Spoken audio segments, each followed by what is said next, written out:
Cabins can be a great idea for a getaway, but be wary as to the types of people that they attract, or the horrors that you might experience whilst inside.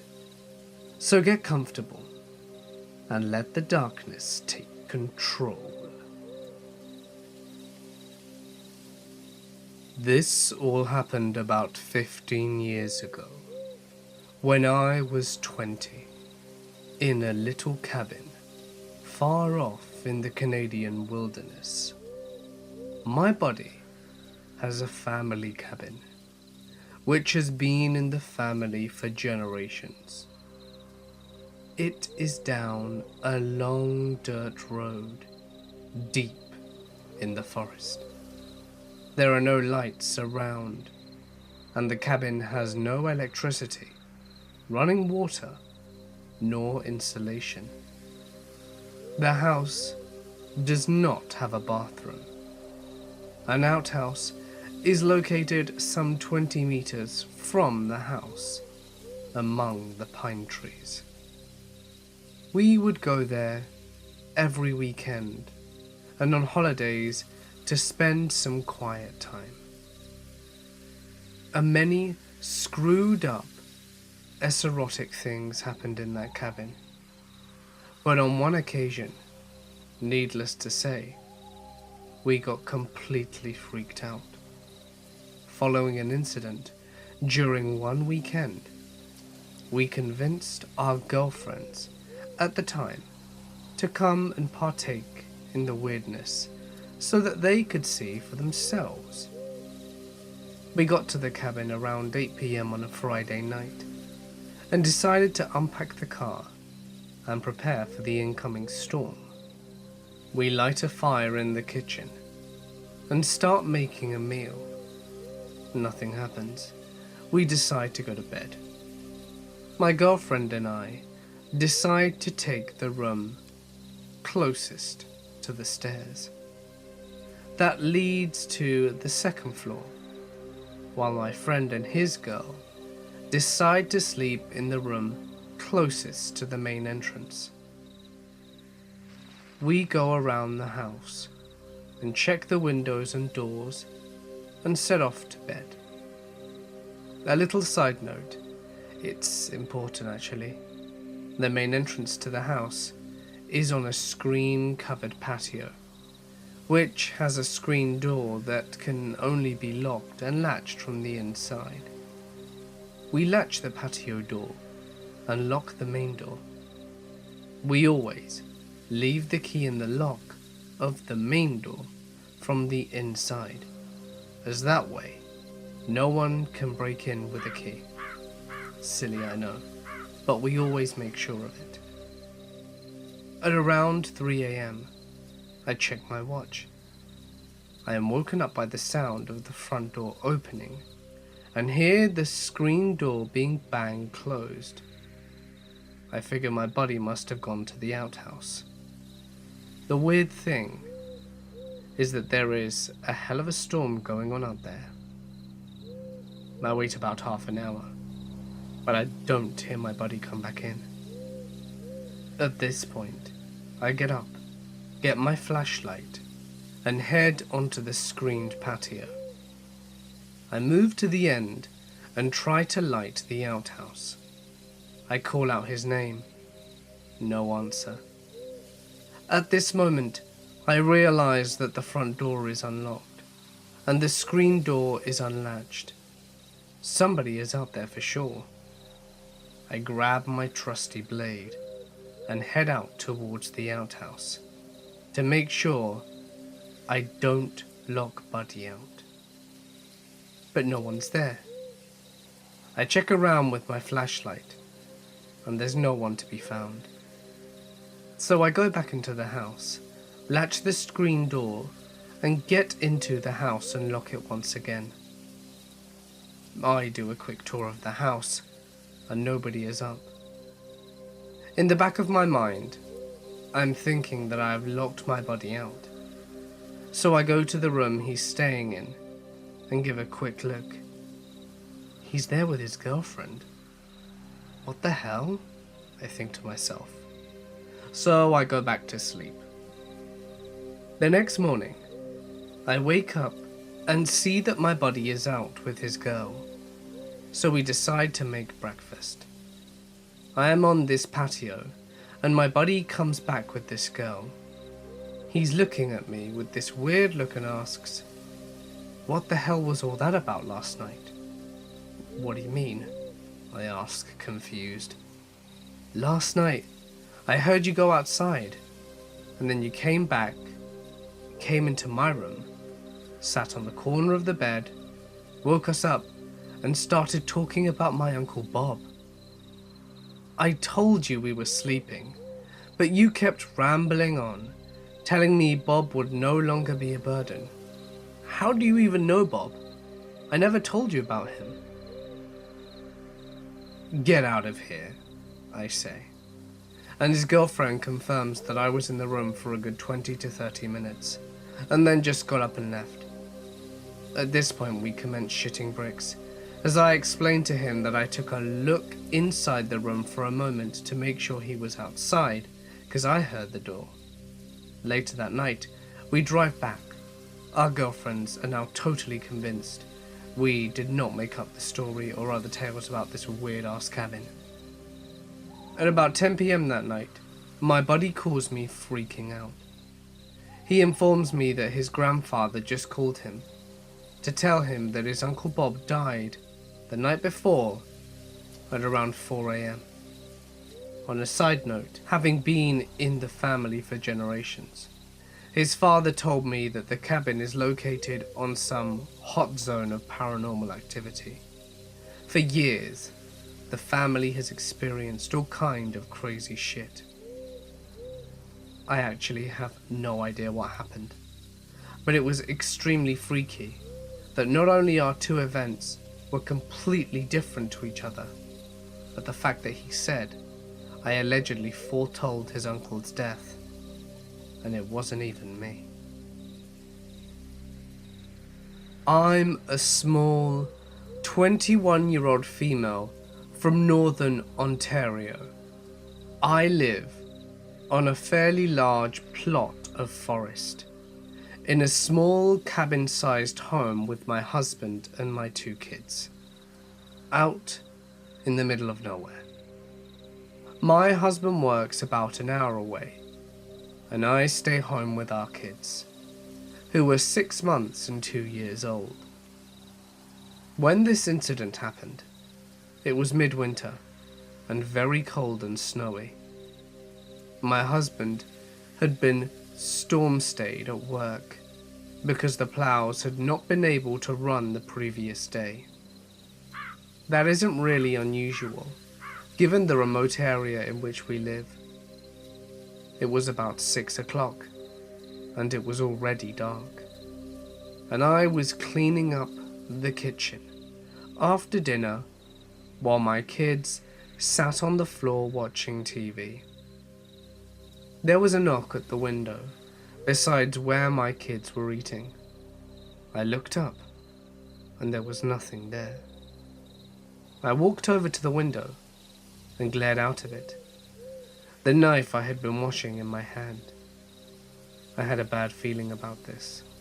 The knock definitely sounded like one made by human knuckles on glass, but I saw nothing, and suppose I kind of shook it off. Later that night, the knock came again, this time at my kid's window.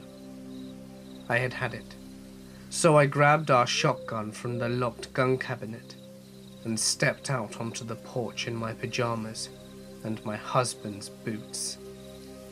I was so angry. I wasn't about to let someone mess with my kids. I screamed out that I knew he was there, and that if he didn't bugger off and leave my babies alone, I swear to God I would shoot him in the face. And there was no reply. Nevertheless, I somehow knew there was someone still out there. So I cocked my gun and fired a round into the air, so whoever it was would know that I was not kidding around. Not the smartest or safest thing to do, I know. But what else could I have done? Besides, it worked. There was a rustling from around the side of my house, and a man ran off into the trees. Keep in mind, it's minus 30 degrees Celsius out here. I stood there for 5 minutes, making sure he didn't come back. And I went back in to call my husband and the police.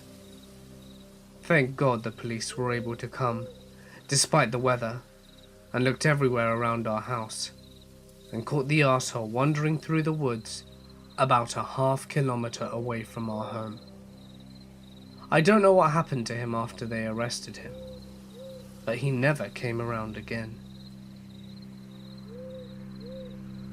My father, mother, and I make frequent trips to the Smoky Mountains and stay in the cabin they have near Pigeon Forge. However, this particular trip still haunts me to this day. About 8 years ago, we stayed in a cabin that had an alarm system. It was already dark outside when we reached the cabin and got settled in. We set the alarm and thought we should watch a movie together. While we were watching the movie, the security system alarm went off. The alarm only was to go off if a door was opened. We checked the cabin top to bottom to find absolutely nothing out of the ordinary. The next morning, we called the company that rented the cabin to us to have them check out the alarm system. Someone came and checked out the alarm and said that he had been called out to our cabin multiple times within the past month with the same problem. Since it's only the first day at the cabin, I am already feeling a little bit creeped out.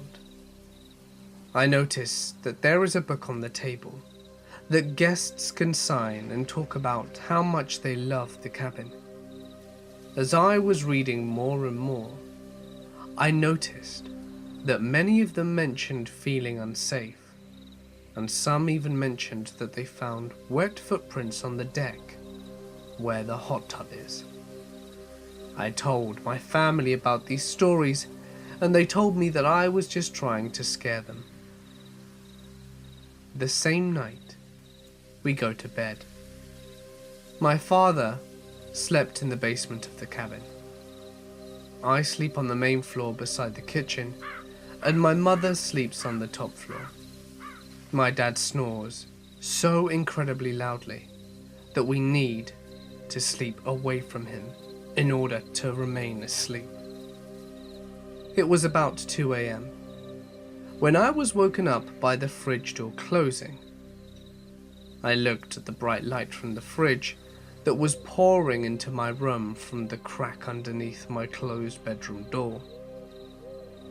I noticed that the light would come and go as the fridge door seemed to continue to open and close.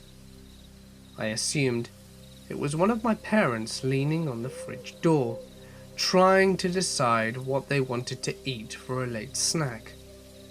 However, I felt weird and didn't even consider to get out of bed to join in on the snack. The fridge light disappeared slowly, and I heard footsteps walk away from my bedroom and head in the direction of the steps to go up to my mother's room. The footsteps seemed to stop for a second, then start the trip up the stairs anew. All of a sudden they stopped. I assumed that my mother had made it to her room, so I fell back asleep. The next morning, I woke up and go directly to my mum and ask her what she decided to eat for a late night snack. She looked at me confused. "What?" she asked. I told her that I thought she was at the fridge last night, opening and closing the fridge, because I heard her go back upstairs after and that it happened a little after 2 a.m. She looked at me and said, "Oh, I thought it was you," as at this time in my life, I was known to sleepwalk every now and then. "I saw you standing at the top of the stairs last night around the time. I assumed you were sleepwalking, because you looked at me and went back downstairs." So at this point I start to freak and get sick to my stomach. The rest of the trip, I slept with my mother on the top floor. I didn't experience anything else the rest of the trip. I never went anywhere alone in that cabin. A couple of months go by after our trip, when my dad tells me he was looking to rent another cabin for the trip. We go to look at the cabin that we rented last time, and found out the cabin had been closed and is no longer available to rent. Out of curiosity, he did some research to find out that many guests experienced something in the cabin. The complaints ranged from feeling unsafe, to people thinking someone was in the cabin that shouldn't be there, to people leaving before their vacation was over. I'm not sure what my mother and I had experienced that night at the cabin, but I now know that we weren't the only ones to go through something like that. I was 11 when this happened. Ariel, my older sister, was 14, and Belle, my younger sister, was 8. Yes, my parents are Disney fans. What can you do? My dad was a freelance programmer when I was younger. He made great money on his jobs. But because he was so heavily in debt, $500,000 to be exact, and my mother was not the most gifted person on balancing a budget, we never had much free money available. This meant that we went on a vacation once every few years, and usually that would just be to a relative's house. My dad had just finished a long project for a big client, and we were celebrating the occasion with a new movie. It happened to be Final Destination, because my dad loved watching scary stuff and scaring the daylights out of my sisters and I. We were in the middle of the movie when the phone rang. He went to get it and came back to grab my mum while I kept watching the movie. Belle took the opportunity to pause the film and take Duchess, our dog, captive because she was scared.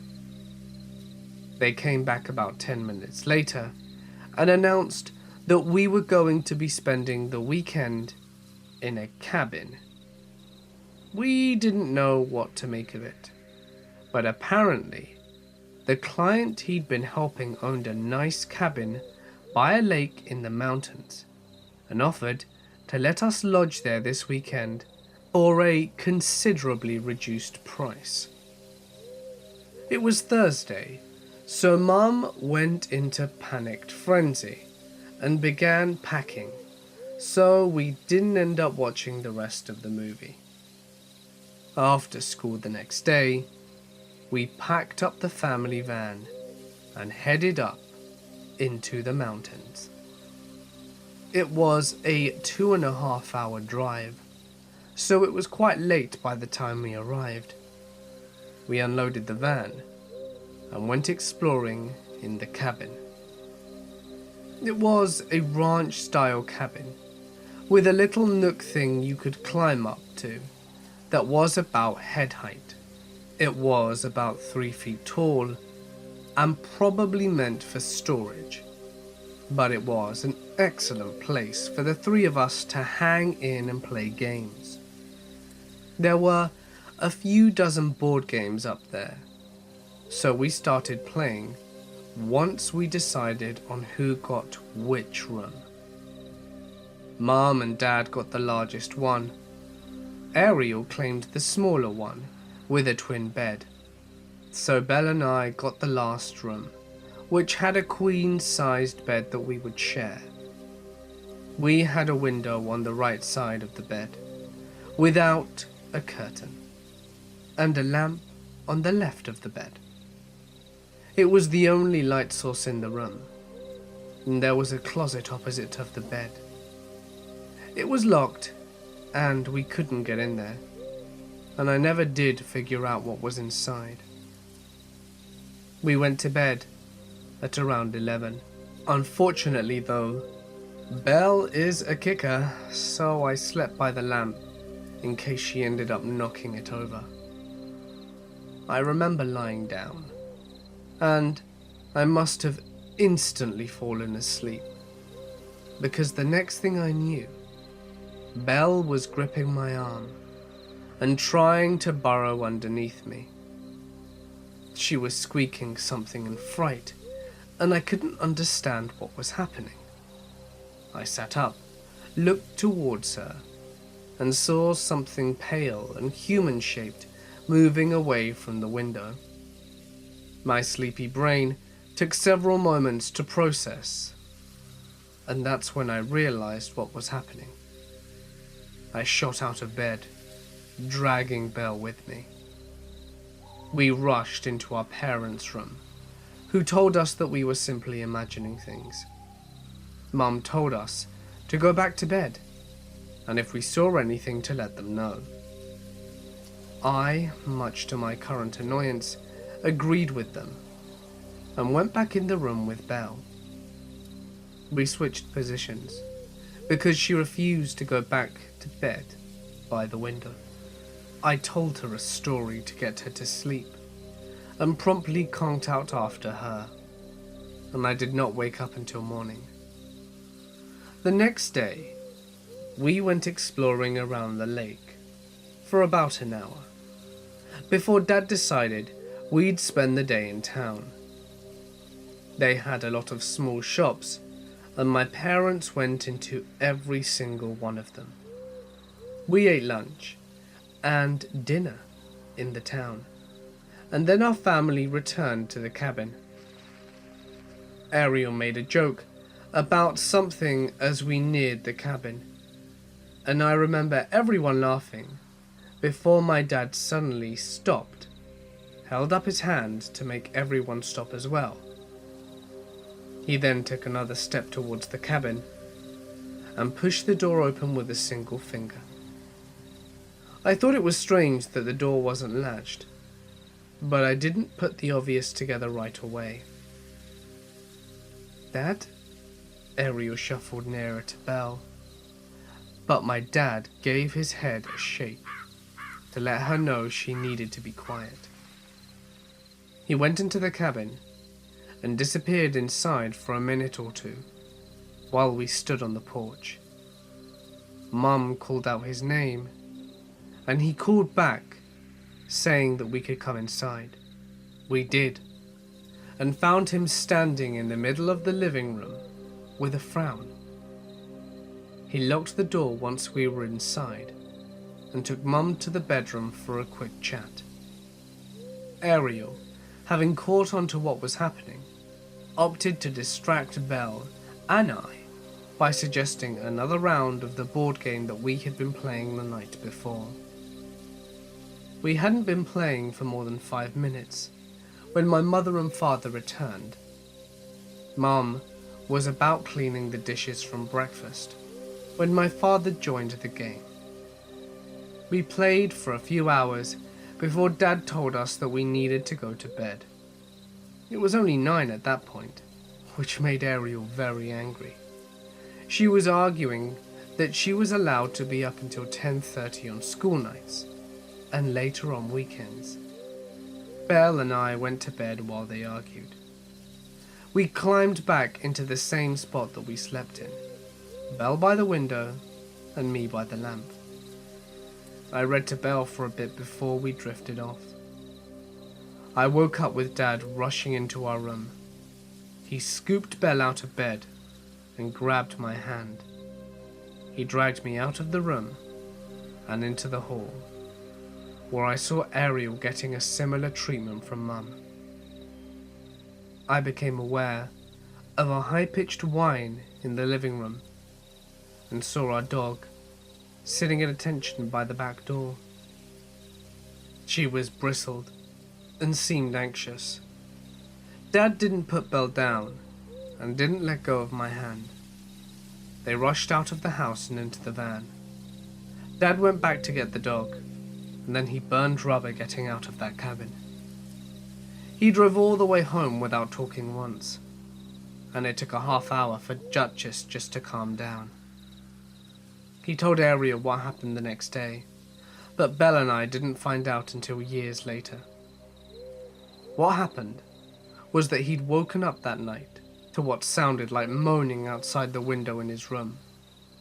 He jumped up to look what was going on, and had found the front door unlocked. Stuff in the kitchen had been moved, and Duchess had started to growl at the back door, which was ajar. He locked it and got us out the house.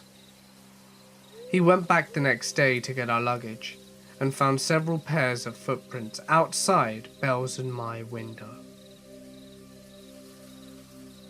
I live in a cabin on about 50 acres of field and wood with my mum. We've been enjoying a day of sitting on our asses and watching television. However, I had to mow my grandmother's yard this afternoon. I told my mum that I have a yard to mow today, and the conversation went as follows. Me: it's cooler outside. I guess it's a good time to get off my ass. Mum: or you could just call her and tell her you'll do it tomorrow. I reply: nah, I'm gonna get my things together and go. So I go grab my headphones and e-cigarette. So I'm walking down the driveway, topped the hill, and lo and behold, there were at least 20 MS highway patrol cars in the middle of my field, about 70 feet away from my truck. I had just assumed that a neighbor who has a history of cutting up had gotten himself into huge trouble with the law over drugs or something. When I was pulling out of the gate, I told the local cops that I am the landowner and asked if everything was all right. He said, it's gonna be. On my way to my grandmother's house, I called my mum and I said, I don't want to put you off, but there are about 100 cops in our field. She said that she'd go on her way to check it out. I called her a few times, assuming that she'd been talking to the cops or something. I knew she'd be safe with all of those cops around, so I went ahead and started mowing the grass. Plus, my grandmother only lives a few miles down the road. When I was about halfway done mowing, she called me, saying the troopers had nothing to say, but one of the local cops that we knew said that it was a guy wanted in Texas for shooting 3 people, killing 2 and injuring 1. The guy drove into our field and shot himself after being confronted and surrounded by troopers. When I was done mowing, I headed home to pick her up, and we drove back to talk to the last few troopers. I told them that I'm the property owner and asked if it was okay and all clear and if everything was safe now. They said that they had just moved the body in the car, so it's clear.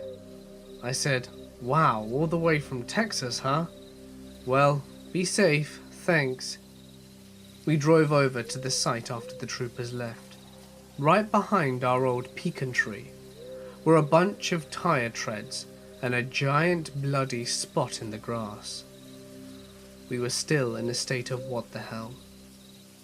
Going by the press conference we watched, the guy shot himself as I was going up the driveway.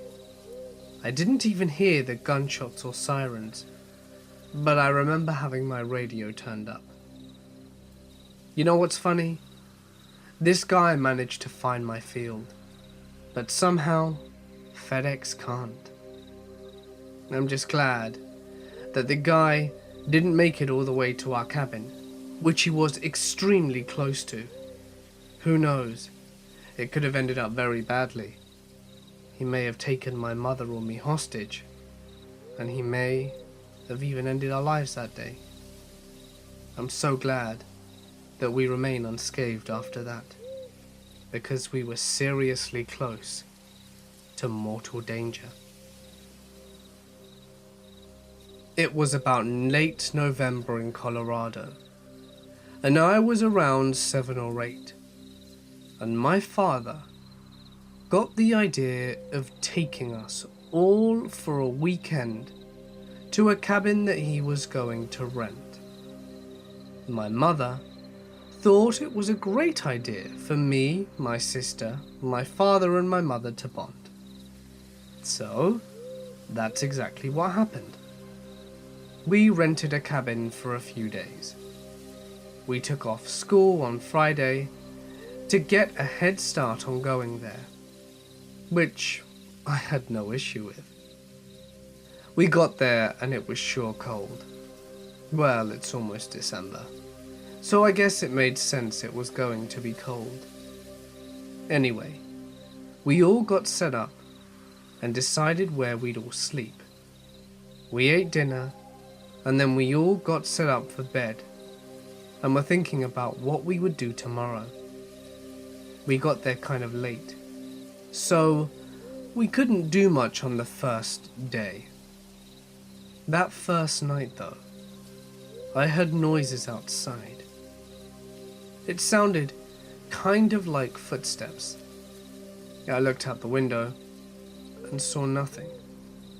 So I figured it must have been an animal. I tried to get back to sleep. Then less than 15 minutes later, I heard it again. I woke up my sister, which she was around 11 at the time, and she heard it as well. We both walked over to the window and saw something out there. We weren't quite sure what it was. We decided it would be best for it not to see us, so we went back to sleep. But I had a hard time sleeping that night, and so did my sister. But when we eventually awoke, my mother was inside making breakfast, and my father was outside. I asked my mum if I could go outside with my dad, and she told me sure. While my sister stayed inside and waited for my mother to finish breakfast, I walked outside, and my father was talking to some man. A short, chubby man. He had a shaved head and was wearing a veteran cap. He looked really nervous too, for some reason. He was sweating a lot as well, even though it was freezing outside. I walked over to him, and my father looked at me and said, "Oh, this is my son." The man looked at me and said, "Nice to meet you, kid. My name's Patrick." He smiled and looked at me. I smiled and greeted him back. And it may have been rude at the time, but I was just a kid, and asked him, "You look kinda scared. Are you alright?" And he just coughed a reply, "Yeah, I'm fine. Just went through some shell shock. I'm a veteran." He said it, and I could already tell with the cap he was wearing. He seemed normal after that though. My father seemed to really like this guy. I liked him at first too, and he told my father he had also rented a cabin with his family, and that they were really close to us. So he decided to introduce himself. My father invited him inside for breakfast, and he stayed. It was normal. I went outside to play after that with my father and Patrick. While outside, I fell and scraped my knee and started crying. My father was inside at the time. A bad time for him to be inside. My mother was calling for him and he ran inside while I was out there with Patrick. Patrick ran over to me and told me to come with him to his cabin because he had band-aids. I agreed and went with him, which wasn't very smart. I went with Patrick. We talked about what I liked doing, and I told him about video games that I played and stuff like that. Then the things got weird. He asked me what shoe size I was and how old I was. I didn't know what my shoe size was, but I told him about my age. He just kind of chuckled and said something along the lines of, "Good to know." Also, his cabin was situated absolutely nowhere near ours. It was way back and took about 25 minutes to just get there. I was tired and there was no point in a band-aid anymore. But I still decided to keep going, as we had walked for such a distance. We entered the cabin, and he told me to go in first, so I did. As soon as I walked in, I realized something. There was nobody there, no family. I asked him where his family was, and he didn't answer me, pretending as if he didn't hear. He locked the door. I then got kind of frightened. He told me, "I'll be back with the band-aid, kiddo." He walked into the kitchen and pulled one out of somewhere, and then walked back and told me to have a seat and that he'd put it on. I sat down and he applied the band-aid.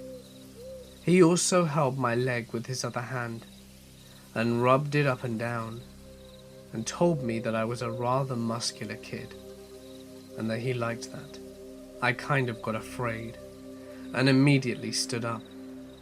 He asked me what was wrong, and I told him that nothing was wrong, but that my leg was feeling much better. I then thought my parents must be worried sick about me and that I should hurry back.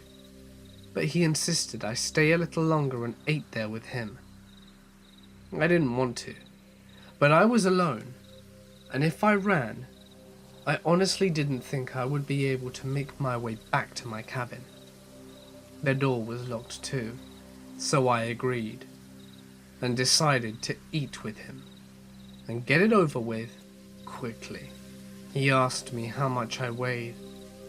I said I guessed around 73 pounds, and then he had a smile go over his face. He nodded and said, "Perfect weight." I asked him perfect weight for what, and he just kept smiling. I was really weirded out and asked him if I could go. He told me no, and that they were just getting started, and that I shouldn't miss out on the fun. He had such a weird tone when he said that too. Then I heard a bang from the bedroom. It was a closed door. Patrick stood up, and he looked very angry. He walked into the room and shut the door behind him. Then I heard him yelling, "Did I tell you you could move? No, you stay where you are. I have company." He then walked out with a smile on his face and shut the door. "Sorry about that. It was just my wife. She's really sick and not allowed to see visitors today." He was smiling when he said that. I wanted to go. I then looked around the room and noticed that there were clothes everywhere, and it was really messy. He must be living out here. At that moment, his wife walked out the room. "I'm hungry," she said, and he looked pissed. "Get back in there." His wife was extremely pale and looked like she had been crying a lot. She was sniffing and had red circles around her eyes. She looked at me and she walked back in the room. I asked where his kids were, and he didn't answer. He told me he had kid clothes that he wanted me to try on, and that was the last straw. I had to get out of that situation, and I didn't know how. I started crying. Then he hugged me. He told me, "It'll be okay, little one. Nothing is going to happen. Just try on these clothes." He walked into the back room, and I thought that would be the perfect time to leave. I unlocked his door and tried to leave as quietly as I could. I didn't care if I got lost anymore. I didn't want to take any more chances with Patrick, if that was even his real name. I had a feeling he had been lying. He lied about having kids, and he's lying about God knows what else. I was in the woods trying to find my way back. I was still close to his house, close enough to hear the shouting. I heard him yelling stuff to his wife. Things along the lines of, "Where the hell did he go?" And, "I knew I shouldn't have left him alone. You probably let him leave." I could have sworn I heard him call her a whore and a bitch several times. Then it stopped.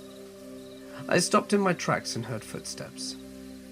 I went and hid behind a tree and looked in his direction. He was outside and seemed to be looking for me. I was far enough away to where I could barely see him, but I could tell he was looking for something. He then stepped out of the forest, and I heard him shout, "Hey kid, it's okay, you can come back. You don't have to try on the clothes. I have toys back in my cabin, and all you have to do is come back." I then ran. I ran as fast as I could in a straight line, in hopes to find somebody in my family. I was running away, and thought I heard shouting, but I didn't stop to hear it. Then about after an hour of running, I saw a cabin. My cabin. I ran to it, and my father was outside looking for me. I ran up to him crying, telling him Patrick wasn't a good guy, that he was really weird and he was touching my legs and stuff. My father immediately called the person he rented the cabin from, and he said that nobody had rented that cabin. My father looked at me and told me never to follow a stranger again. We left that same day and asked for a refund. The guy renting them out apologized. The man having the cabin rentals called the police, and the police went back to check, but there was no one there. Not even the wife. But the clothes and belongings were still there. Nothing really happened after that. They asked questions and left, and never called us or gave us any follow-up of any kind. Patrick most likely wasn't his real name, and he probably wasn't a veteran. I just want to know what happened to him and his wife, how he even got a wife in the first place, and how and why he lived back in that cabin. He seemed to have been living there for a while. I guess he left because he figured the police would be coming after him, because he didn't rent the cabin. So many questions that will never be answered. I want to share with you a strange story that happened to me and my ex-girlfriend. So my family owns a cabin on a small lake up in New Hampshire. We go there every summer. It's basically our home away from home.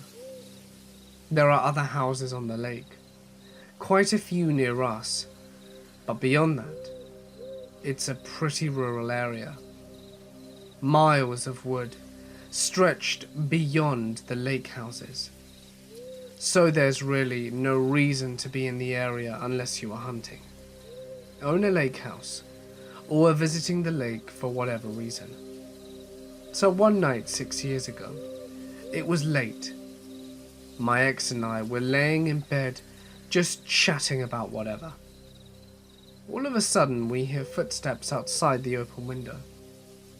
The window lays only about halfway up on the wall side of the bed, and is situated so that it opens right at the bottom of the bed where our feet are. The ground around my house is covered in layers of pine needles that drop from above, so it's pretty hard to walk quietly. But the footsteps sound like whatever was making them was trying their best not to be heard. They sounded relatively close, but we rationalized to ourselves that they were probably made by some sort of animal. A couple of minutes go by, and we hear them again, except this time they seemed closer. They seemed to be right outside my window, still trying to move quietly. At this point, the two of us are starting to get a little freaked out. To our mutual horror, we look down and see a hand slowly coming through the window. Obviously, we scream and wake the house up, and my parents come running out of their adjacent rooms.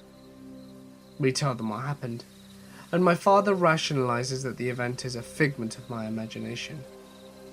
I know it wasn't. My ex and I both saw the same thing, so it simply couldn't be.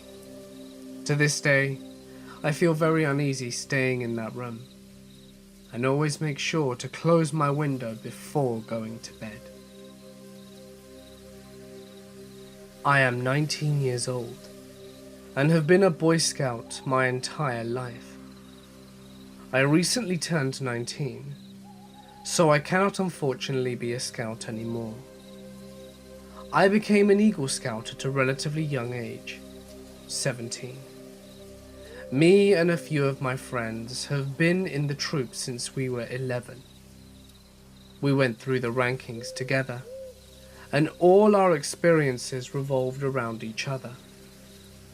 We grew up in a rural area of New Jersey, so we loved the outdoors. Camping, hunting, and fishing was our shit.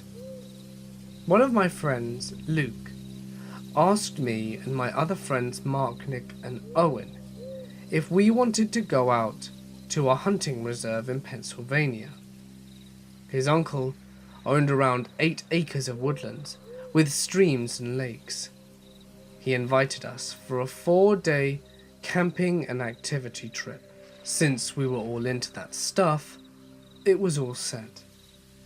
We drove out on a Thursday night, and it took about an hour and a half to get there. Once we got there, we get to a wooden cabin that Luke's uncle was letting him borrow. He unlocked it, and I have to say it was nice. It had a working toilet, stove, lights, and some other goodies. It wasn't the full outdoor and camping experience, but it was close. We bought a cooler with some drinks, and we were all set. It was nice. It was like it used to be. Us sitting around a fire and just talking. And around 12:30 at night, we went to bed. The day Luke woke us up around 6 a.m. to go fishing at the lake. We grabbed our gear and went out to the lake. It was a crisp morning and quite pretty, and the sun was just beginning to rise, with the sky turning a beautiful blue. We had about 5 minutes more of walking until we arrived. When we get there, we spread out a bit, but I was with Nick, relaxing on the grass. I picked up my rod and went out for a few casts. We were all roughly 15 yards apart. The lake was very large, so you can barely see the other side. As I was casting, Nick muttered, "What the hell?" I turned to ask him what was up, and he pointed diagonally across the lake. A faint figure was standing. It looked tall, but I couldn't really make anything else out. I looked back at Nick, and I called Luke, Mark, and Owen. They showed up, and we showed them, and it just kept standing there. We slowly walked away, and back to the cabin. We mostly forgot about it, playing cards and listening to music. When it was 1:30 p.m., we were hungry. We went up back to do a little charcoal grill and put some burger patties that we bought on the grill. We fired it up, and Owen, being the best cook, made them. The rest of us were joking and hanging out when we heard some crunches from the woods surrounding the cabin. We stopped talking and looked over at the tree line about 100 yards away, and we saw a person who was trying to hide behind a tree. Just like I noticed before, he was tall, very tall, probably around 6'8". We were scared shitless, and we lost it when we saw a head turn around from the tree. It was pale and had black messy hair and a solemn expression on its face. It looked like what can be described as your stereotypical mental patient, wearing very baggy and worn clothes. Luke ran back into the cabin, grabbed his uncle's Remington 1700 hunting rifle, and fired a shot into the air, warning the guy to get out now. We heard leaves crunching as he fled. By then, we all just wanted to get the hell out of there. Luke wanted to give it one more chance, so being good friends, we told him he was crazy. He was pretty much begging, so we said yes. We went into the woods for some hunting, just to observe nature, and we figured we could get a break from the cabin. When we returned 2 hours later, the cabin door was wide open. Luke stuttered. "You saw me lock it, right?" We said yes, and he had a big deal about this to make sure we were safe. We were armed, so he raised his weapon as he walked in. The place was ransacked. Most of the food and beer had been gone. A few personal items weren't there, and there was a note on Luke's bed. It only had 4 words on it. It said his uncle's full name and Luke's. That was it. We grabbed our shit, hopped into the car, and drove out of there. The most off-putting part about this was how the person knew Luke's name along with his uncle's. I'm in fear he knows Owen's, Mark's, Nick's, and mine. And I really hope nothing like that ever happens to me. This happened about 2 years ago. I had just moved about an hour and a half away from home. The first time I had actually lived away from home. I was working on a kids' activity camp. All the staff lived in 2 massive cabins in the woods. There were about 40 people in each, 2 or 3 to a room. So you can imagine how big this cabin was. Anyway, everybody became really close, so people knew each other from previous years working at this particular camp. None of us really locked our doors, because we all knew each other, and everybody hung out in different friends' rooms all the time. On this camp, my job was working with the kids during the day and doing evening shifts on the bar, which was there for staff and teachers and parents that had come down with their children. One night, my roommate and I were both working an evening shift on the bar. She was finishing a couple of hours earlier than I. My roommate Debs decided that she was going back to the room and read and wait for me to finish in order for us to watch a movie. She'd been gone for about 5 minutes, as that's how long it takes to get from the bar to the cabin. So my phone started ringing with her caller ID. I picked up the call as the bar was pretty dead, and the only people who were in there were the staff. When I picked up the phone, nobody was saying anything on the other end. I put down to hear her butt dialing me, so I just hung up. After a minute, I get another phone call from a friend who lived across the hallway from us. She told me she thought I needed to get back to the room now. So I asked the guy I was with to cover me whilst I popped back to the room quickly. I walked down, and there were about 5 people standing outside my room.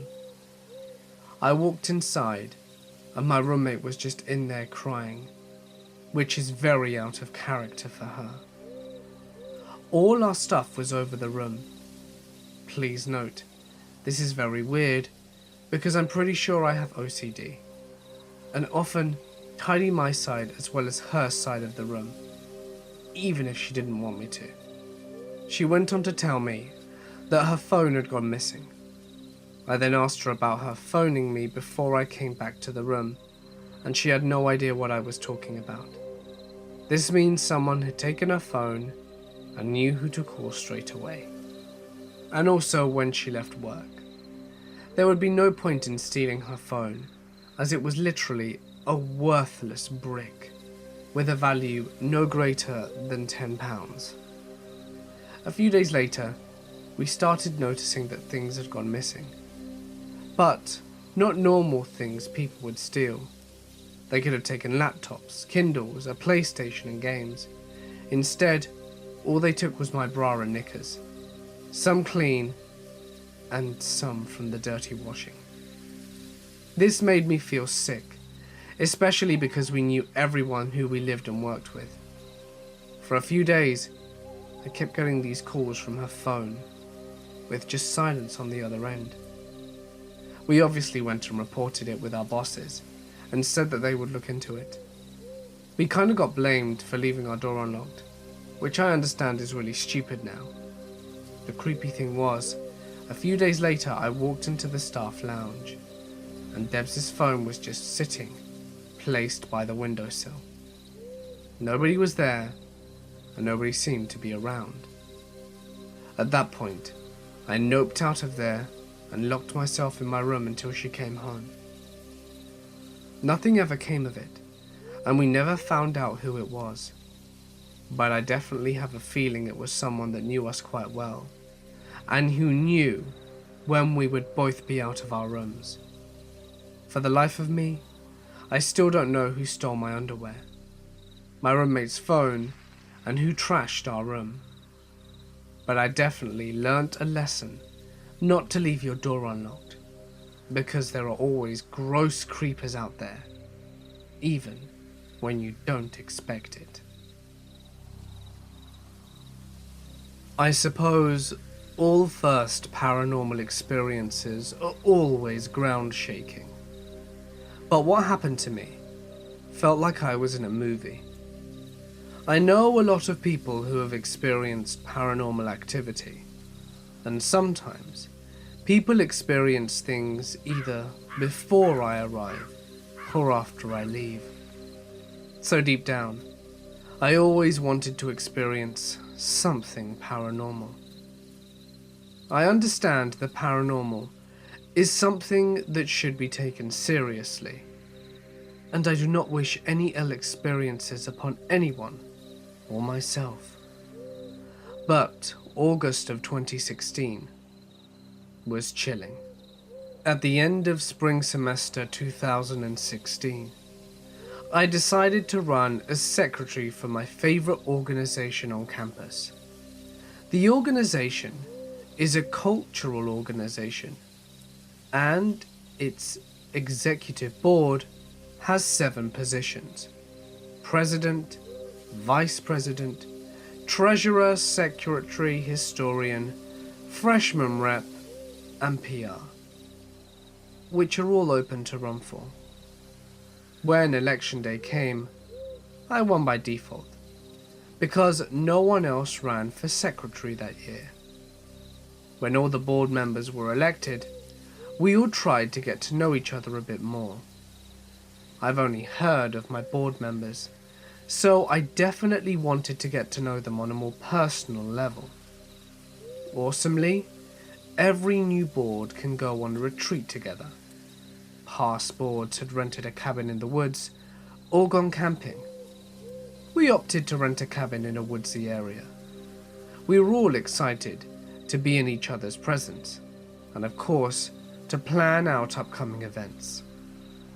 We rented the cabin for 3 days and 2 nights. in a city that was about a 40-minute drive from my parents' home. We drove in 2 cars and arrived at the cabin early in the morning. The area was beautiful, and there was a huge lake in the middle of the surrounding cabins. We were so excited that we decided to explore first before unpacking. The cabin had 2 levels to it. However, we only had access to the lower one. It had 2 bedrooms, 1 bathroom, and a living room on one side.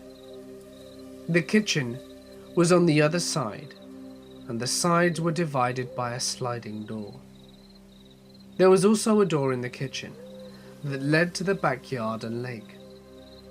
After exploring and sharing pictures on Facebook, we established sleeping whereabouts. I needed to use the bathroom, so I told my board members that I didn't care where I slept. When I returned, I was told that the historian, freshman rep, and PR people were sleeping in the living room.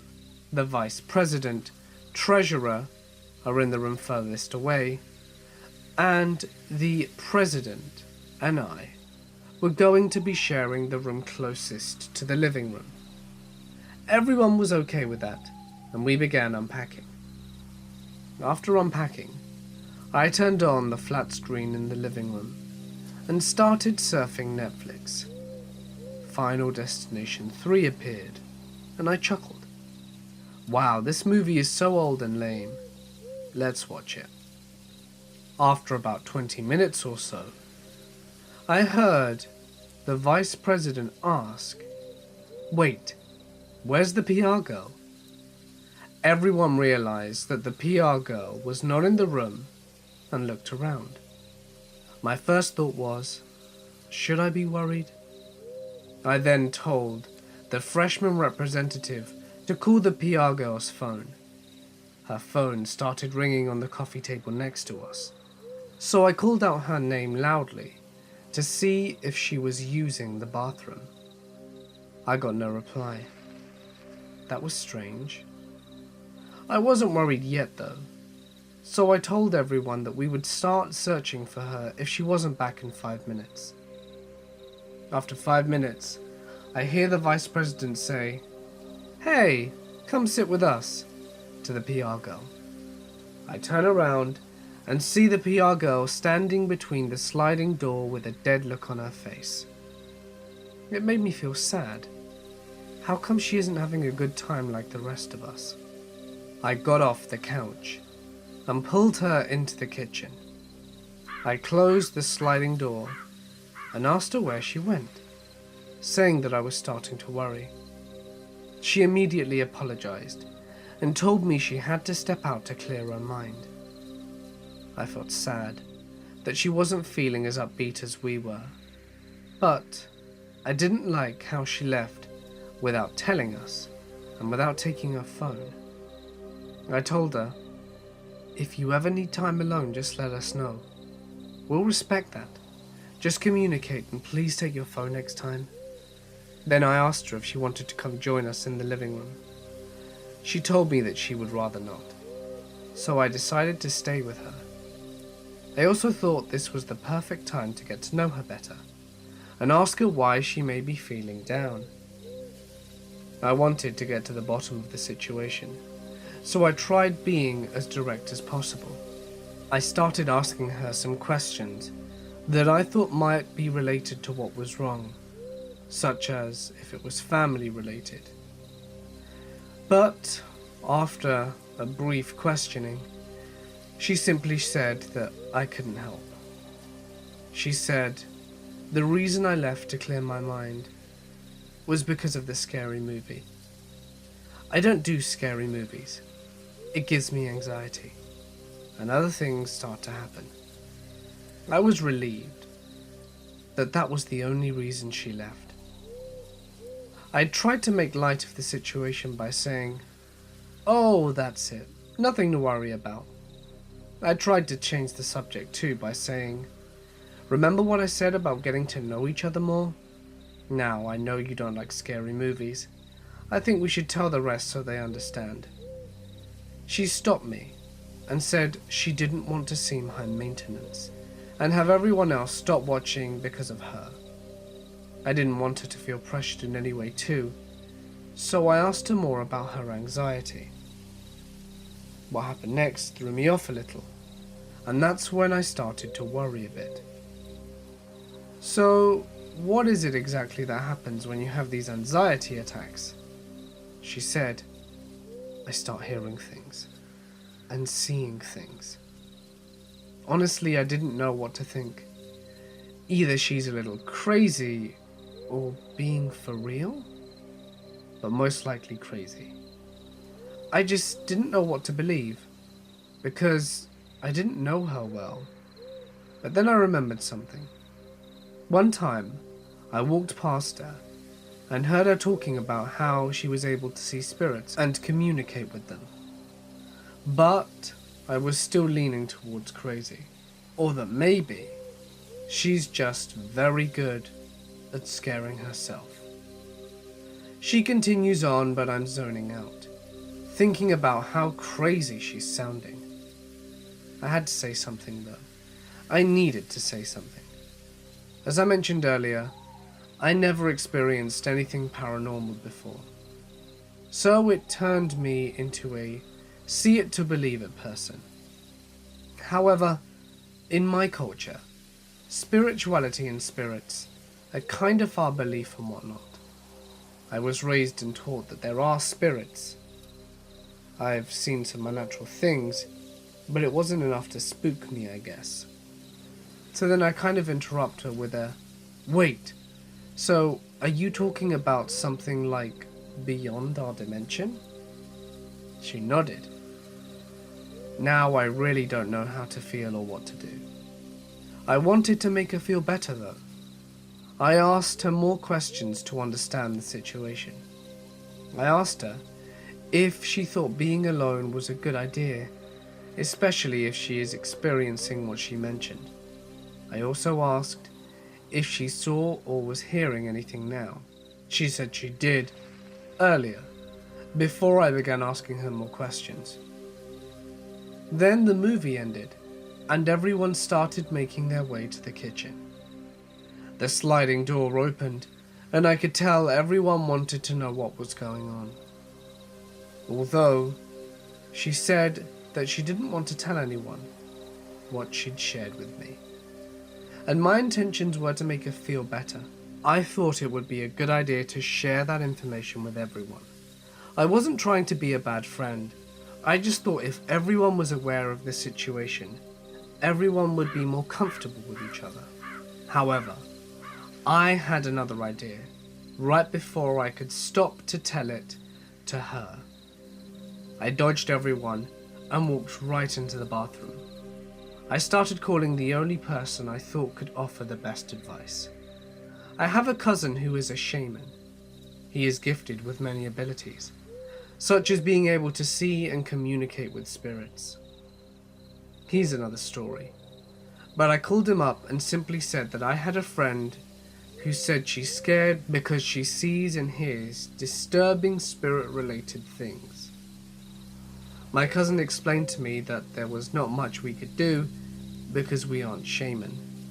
However, there is one thing we could do because of our ethnicity and culture. I was told to bring a plate of food outside and offer it to the guardian of the land. I know it sounds kind of random, but it's a thing. I am to ask for protection by stating our intentions of being here. I thanked my cousin and came out to find the president. I quickly explained to her that the PR girl saw and heard some things, and that now she's a bit paranoid. They all knew what I was talking about, and also agreed to me offering food to the guardian spirit. I quickly put something together and brought it out to the nearby forest tree line. This was my first time doing something like this, although I've seen it done many times before, but honestly never paid it much mind, which is a shame because so many of us are from the second generation of my culture and are losing touch. I do want to know more. After a minute of doing my best of offering to the guardian spirit, I come back inside and let everyone know that the job was done. The president's sister is also a shaman, and when I got inside, he informed me that his sister had lit some incense and candles for us back at home. This was to protect us spiritually. Everyone was doing their thing for a while, but I wanted to let the PR girl know what I had done. I invited her to karaoke in the living room and told her about the food offering and how it's a thing in our culture.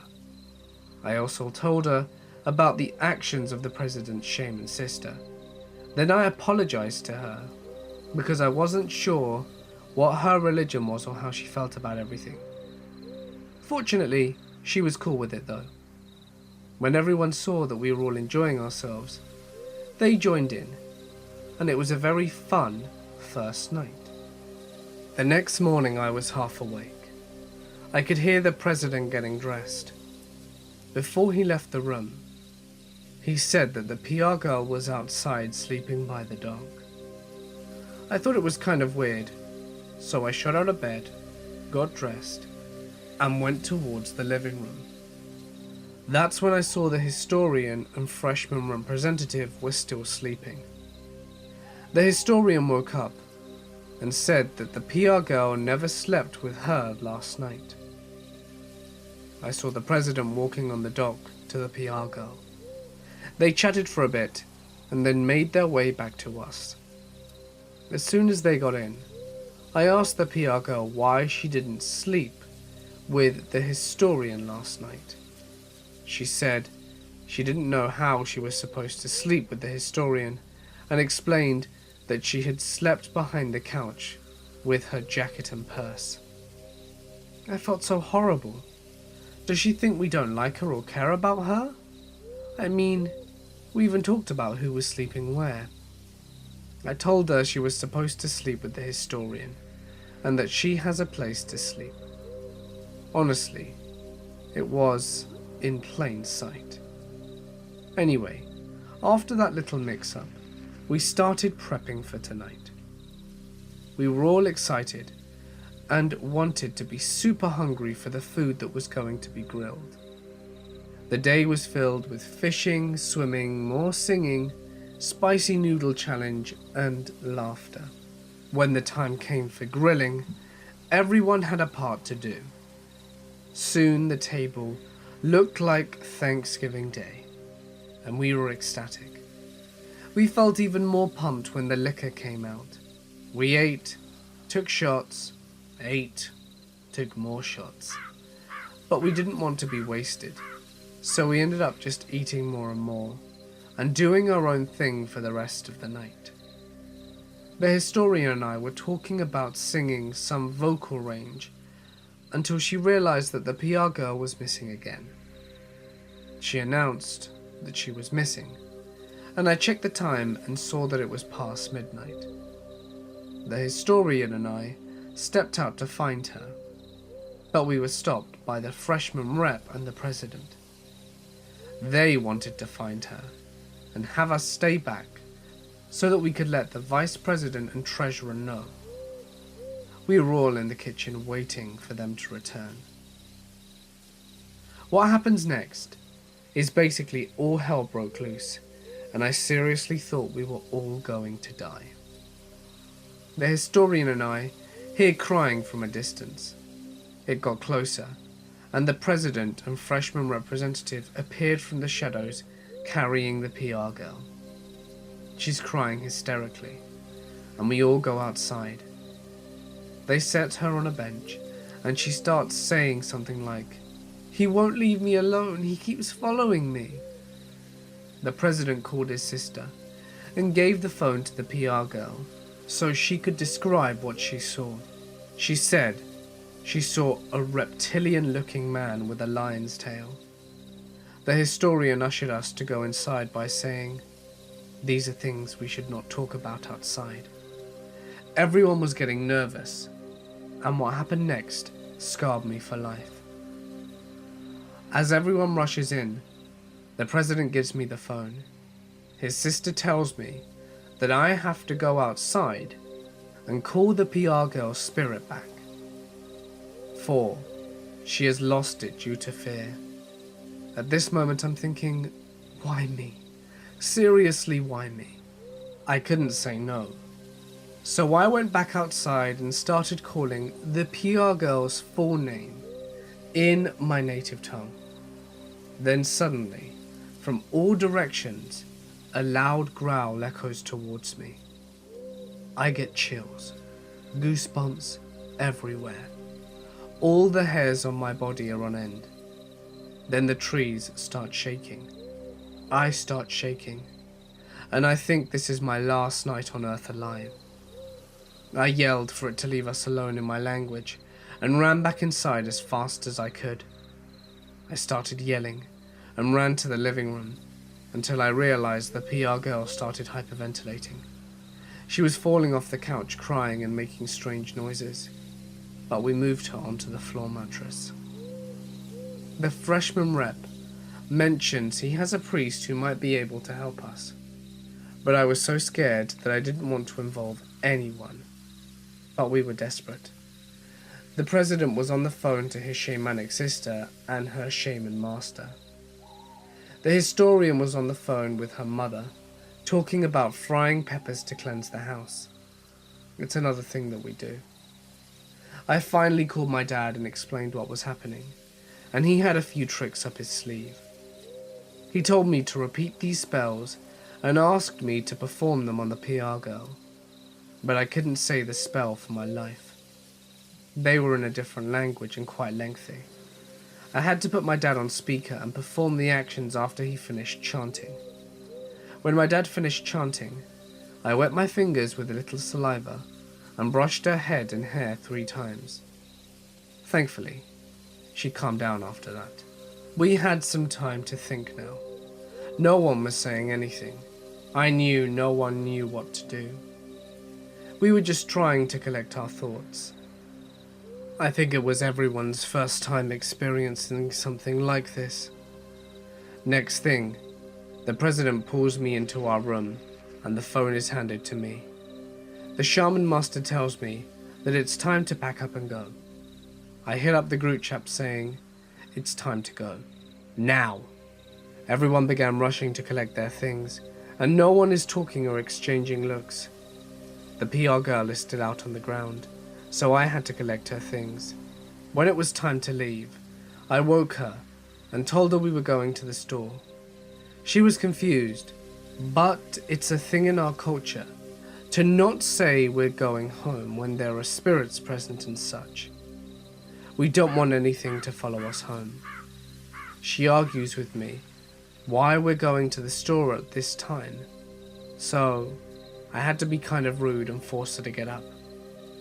Everything that has been opened had to be thrown away, so all the leftover food was trashed. We get into our cars and drive 70 on a 35. The phone is handed to me again, but it's the president's shamanic sister and tells us to go back to campus, which was more than an hour drive.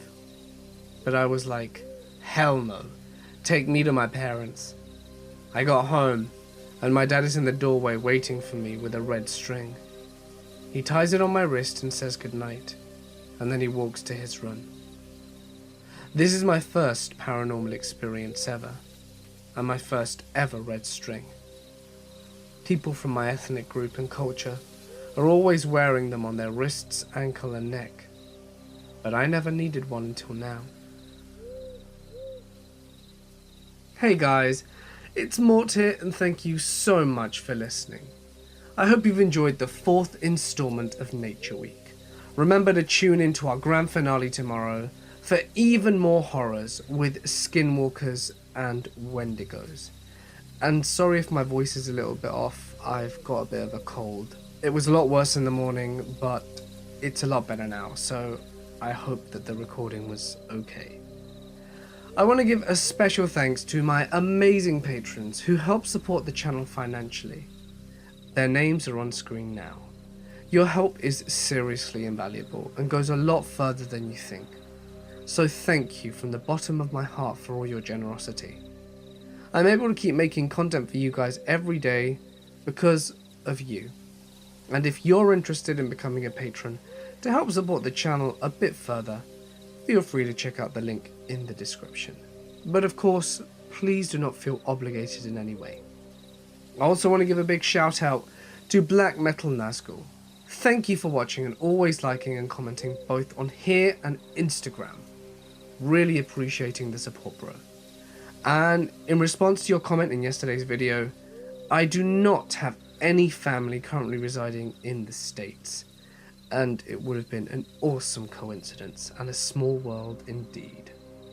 I really hope that you guys did enjoy today's video, which turned out to be a lot longer than expected, and if you did, it would certainly mean a lot to me if you would just drop that little like and a comment, as it goes a long way in helping more people with a taste for horror find my channel. It helps me grow, and it helps me be promoted on the side more so other people can find the content. Don't forget to subscribe and hit the little bell icon to be up to date with everything I post. I know you're not going to want to miss it. If you would like me to read your story on my channel, feel free to send it to my email or share it to my Reddit page. They can both be found in the description. Just an important note though, please make sure to paragraph your emails or your Reddit posts, as it makes it a lot easier to read than just a wall of text. Try adding in a lot of detail about your story to really give a feel of what happened, as it will really maximize the chances of me reading it out. But anyway, for now guys, I'm going to sign off. Stay awesome, and I'll see you in the next one.